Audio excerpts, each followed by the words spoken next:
పేదవాడు తెలుసో తెలియకనో చట్టం మీద అవగాహన లేకనో తన పంట పొలానికి ఇబ్బంది జరిగి ఒక చెట్టు కొడితే కేసులు పెట్టే మీరు వేలాది చెట్లను ఊచకోత కోస్తా ఉంటే, ఫ్లడ్ లైట్ల వెలుతురులో చెట్లను నరుకుతా ఉంటే మీరు నిద్రపోతున్నారా? ఇన్ఫ్యాక్ట్ మా ఆర్ఎస్ ప్రవీణ్ కుమార్ గారు మీరు స్పందించడం లేదు అని చెప్పి వారే స్వయంగా ఆర్ఎస్ ప్రవీణ్ కుమార్ గారు పీసీసీఎఫ్ గారికి 2 ఏప్రిల్ రోజు లెటర్ పెట్టినారు.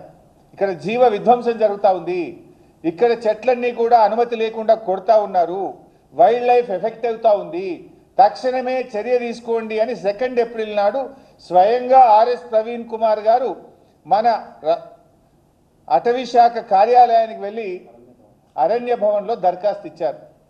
మీకు దరఖాస్తు వచ్చిన తర్వాత కూడా స్పందించారా? రోజు అన్ని పత్రికల్లో హెడ్లైన్స్ వస్తుంటుంది, టీవీల్లో హెడ్లైన్స్ వస్తుంటుంది, యూనివర్సిటీ విద్యార్థులు రోడ్డు మీదకి వచ్చి ధర్నాలు చేస్తూ ఉంటారు, అయినా మీరు స్పందించరు. పోనీ మా ఆర్ఎస్ ప్రవీణ్ కుమార్ గారు స్వయంగా లేఖ రూపంలో మీ కార్యాలయానికి వచ్చి మీ చేతిలో కాగితం పెట్టిన తర్వాత కూడా అటవీ శాఖ స్పందించలేదు అంటే ఇది అటవీ శాఖ యొక్క పూర్తి నిర్లక్ష్యం, నేరపూరితమైన నిర్లక్ష్యం. అటవీ శాఖ స్పందించకపోవడం వల్లనే ఈరోజు ఇన్ని వేల కొద్ది చెట్లు. ఏ రాజు, ఎవరా అమ్మాయి? ఇది మ్యారేజ్ ఇన్విటేషన్ కాదు, నేను కొత్త బిజినెస్ స్టార్ట్ చేస్తున్నాను. కానీ ఎలా? బాస్ వాలా. బాస్ వాలా, బీ ద బాస్. పడ్డాయి, ఇన్ని జింకలు ముచ్చివాత పడ్డాయి, ఇలా వైల్డ్ ఎనిమల్స్ అన్ని కూడా ఇబ్బంది పడ్డటువంటి పరిస్థితి ఉన్నది. ఇలా ఈ బాధ్యత మీది, మీరు స్పందించలేకపోయారు. ముఖ్యంగా ఈరోజు చాలా విషయాలు కూడా మేము వారి దృష్టికి తీసుకుపోవడం జరిగింది. ఇవాళ అనేక రకాల వయలేషన్స్ ఇక్కడ జరిగినాయి. ఒకటి, మన రాష్ట్ర ప్రభుత్వంలో అనేక చట్టాలు కూడా ఉన్నాయి. వైల్డ్ లైఫ్ యాక్ట్తో పాటు వాల్తా యాక్ట్ 2002, ఇది మన రాష్ట్ర ప్రభుత్వం తెచ్చిన వాల్తా యాక్ట్. ఈ వాల్తా యాక్ట్ ప్రకారంగా ఎవరైనా చెట్టు కొట్టాలంటే రాష్ట్ర ప్రభుత్వం అనుమతి తీసుకోవాలి.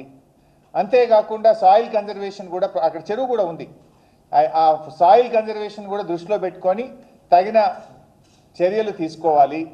దానికి ఏమేం రూల్స్ ఫాలో కావాలో ఇక్కడ స్పష్టంగా చెప్పారు, ఇది కూడా వారికి అందించాం. అదేవిధంగా తెలంగాణ ఏర్పడ్డ తర్వాత 2017లో జీవో నంబర్ 23 మన రాష్ట్ర ప్రభుత్వ అటవీ శాఖ ఇష్యూ చేసినటువంటి గైడ్ లైన్స్. ఈ రాష్ట్రంలో ఎవరైనా ఏదైనా చెట్టు కొట్టాలంటే ఆన్లైన్లో మీరు దరఖాస్తు చేయాలి, 100 రూపాయలు దరఖాస్తు చేయాలి. తర్వాత అటవీ శాఖ అధికారులు ఇన్స్పెక్ట్ చేసి పర్మిషన్ ఇచ్చిన తర్వాత ఒక్కొక్క చెట్టుకు 450 రూపాయలు డిపాజిట్ చేసిన తర్వాత అటవీ శాఖ అనుమతి ఇచ్చిన తర్వాత చెట్టు కొట్టాలి. అది అటవీ భూమి కాదు, పట్టా భూమి అయినా, హౌస్ సైట్ అయినా, వ్యవసాయ భూమి అయినా, ప్రభుత్వ భూమి అయినా, అది ఏ భూమి అయినా సరే అనుమతి తప్పనిసరి అని చెప్పి జీవో నంబర్ 23 5/7/2017లో చాలా స్పష్టంగా ఇందులో పేర్కొనబడింది. ఇది కాకుండా సుప్రీంకోర్టు ఒక ఆర్డర్ ఇచ్చింది 4/3/2025, అంటే 4th March 2025న ఒక ఆర్డర్ ఇచ్చింది సుప్రీంకోర్టు. ఇన్ఫ్యాక్ట్ దానికంటే ఏడాది ముందే సుప్రీంకోర్టు ఒక ఆర్డర్ ఇచ్చింది. ఎంత స్పష్టమైన ఆర్డర్ ఇచ్చిందంటే, మీరు అటవీ భూములే కాకుండా ద డెఫినేషన్ ఆఫ్ ఫారెస్ట్ అంటే అది గవర్నమెంట్ రికార్డులో ఫారెస్ట్ భూమి అని రాయవలసిన అవసరం లేదు, అది ఫారెస్ట్ నేచర్ కలిగి ఉంటే అది అటవీ భూమియే. అటువంటి భూములు మీ రాష్ట్రంలో ఎన్ని ఉన్నాయి? అటవీ భూములే కాకుండా అటవీలో ఉండేటువంటి లక్షణాలు కలిగినటువంటి ప్రభుత్వ భూములు, పట్టా భూములు మీ రాష్ట్రాల్లో ఎన్ని ఉన్నాయి, వాటి వివరాలు ఇవ్వండి అని దేశంలోని అన్ని రాష్ట్రాలను కూడా సుప్రీంకోర్టు కోరింది. ఆ సుప్రీంకోర్టు ఉత్తర్వుల మేరకు మన రాష్ట్రంలో కూడా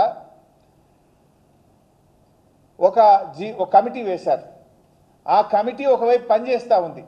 ఈ రాష్ట్రంలో అటవీ శాఖ యొక్క లక్షణాలు కలిగినటువంటి అటవేతర భూములను గుర్తించేటువంటి కమిటీ ఈ రాష్ట్ర ప్రభుత్వం వేసింది. ఆ కమిటీని ఎక్స్పర్ట్ కమిటీ పనిచేస్తూ ఉంది.